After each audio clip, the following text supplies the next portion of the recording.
Hey everyone, it's Colin from bSafe Anti-Scam. We often get asked to help show people how to block adverts. And so here's a quick guide to give you a helping hand. Now I'm going to assume that you have either Google Chrome, Mozilla Firefox, or Brave Internet Browser installed on your computer. If you don't, I'll be providing links on how to download and install your preferred browser. That'll be in a description below the video or with the information in any email I might send that accompanies this video. Now this is really quick and it's really easy, and once it's done you've dramatically reduced the risk of using your computer, so it's well worth the couple of minutes that it will take. This doesn't work for phones and tablets. Today we're just looking at your computer. It will work for either a Windows based computer or a Mac Apple computer. So let's get started. If you look at the bottom of the screen here, I'm in Windows 10 at the moment, and I've got Google Chrome open, I've got Firefox open, and Brave open. If you'd like to skip ahead through the video to get to Firefox or Brave, feel free to do that now. The first thing we'd like to do is, once we're inside of Google Chrome or Firefox or Brave, is make sure we've gone to a search engine like Google. So we're just going to use google.com today. So here we are waiting to search for something, and we're going to type in this box here, uBlock Origin. And once we've typed that in, we don't want to click any links below because that's just going to show us search results. Instead, we just want to type the name of it there and just hit enter. We want to be as specific as possible because you can download extensions which can be harmful to your computer. So we're just being careful, making sure we are downloading exactly what we're looking for. And the way that we do that is, when we're in Chrome, we're looking for an address like this. So chrome.google.com. That tells us we're going to download the extension from google.com, which is important. So we click on our link here, uBlock Origin, and there's some key identifiers here we're looking for. So we're looking for this burgundy logo for uBlock Origin. And we're also looking that is created by somebody called Raymond Hill. Then we know we're looking at the right extension. And then all we do is click this Add to Chrome button on the right here. We'll see this little pop-up which says this extension can read and change all data on all websites. Now that sounds pretty scary, but in reality it's basically saying that we want to be able to identify adverts so that we can block them all for you. And so we're more than happy for that, because that's great. Not seeing adverts is a huge way of improving the security of your computer. So all we do is click Add Extension, and that's it. It'll show us briefly a little pop-up at the bottom there, and then once it's finished downloading and installing, it'll say in the top right here, it's been added to Chrome. And that's it, you're done. You've now got ad blocking on your Chrome browser.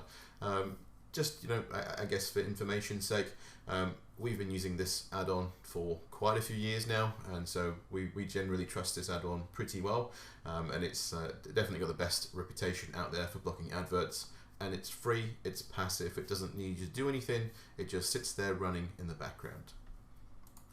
Next we're going to have a look at Mozilla Firefox. So same again, we're in our Google just for search.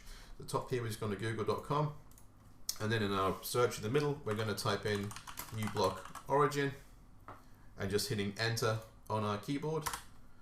That's going to then show us our results, and so we're looking for addons.mozilla.org because now we're in Firefox, we're not in Chrome. So although we can see Chrome here and we can see the right name, we don't want that one. We want our Mozilla link, which is going to take us to the right place for Firefox. So we click on this one, and again we're looking for that familiar burgundy shield, the words uBlock Origin, and that it's created by Raymond Hill. So now we're looking at the right extension, and all we do is click Add to Firefox, this big blue button, and the same kind of pop-up is going to happen just like in Chrome, where it's asking if it can have access to your browser, which is essentially for it to be able to identify adverts on websites and block them before you see them, which is great. So all we do is click Add, and that's it, we're done. It's added. In the top right here you can see it's running, and then it's now blocking adverts on any website that you visit. Lastly, we're going to have a look at Brave. Now, Brave's probably the browser that we would recommend the most. The main reason is that advert blocking is a part of this system without you needing to install any extensions. It's part of what Brave is. It's already including advertising blocking.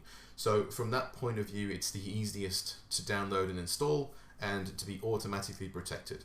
Another thing where that shines is that if your Google Chrome or your Mozilla Firefox program crashes, what can happen is the extensions can become disabled. And so right now we can see our little uBlock icon in the top right here, which shows us that the software is protecting us. But if that was if that had been turned off because it had crashed, we wouldn't actually see this, and we would no longer be protected in Firefox or Chrome. Whereas if Brave crashes, it's still going to be in there. It's in the top right here of Brave, this little thing called Shields Up. It's already blocking 32 different tracking, advertising tracking, site tracking, or even adverts, and we're just on Google. So without us lifting a finger, it's already looking after us. So that's why we recommend Brave. If you do find yourself in a situation where you can't see this burgundy icon in Chrome or Firefox, all we do is click our little menu icon, go down to Settings, and then we're looking for extensions. So at the bottom left here, this is Firefox, we click extensions, and we may have seen this actually may be turned off if it had been, if the software had crashed, and so we wouldn't see the uBlock icon in the top right. So all we do is turn it back on until we see our uBlock icon. The same is true for Chrome. If the extension was not showing up, so it doesn't show up by default in Chrome, it actually hides away. So I've got a bunch of extensions, just ignore them for now. Here's our uBlock origin, so we have to pin it if we want to see it, otherwise it's still running. But if you do pin it and you can't see this here anymore, it may have been disabled because the browser crashed. So all we do is click our little plugin, click Manage Icons at the bottom, Manage Extensions, sorry, and then we scroll down. You won't need to scroll, I've got a bunch of stuff here that I use, but we look for uBlock Origin and we just make sure that it's actually turned on, so it's actually lit up and in blue. So right now the icon's missing, we turn it back on, and we've got our uBlock icon showing again. And that's it. It doesn't take much time at all for each of the browsers, and it goes a long way to keeping you safer on the internet. If you've got any questions, if you're stuck on anything, please feel free to leave a comment below the video. We definitely do read the comments and we're more than happy to help out. Or if you'd like to write to us, then send an email to hello@bsafeantiscam.com.au. My name's Colin, I'm from bSafe Anti-Scam. Please stay safe out there.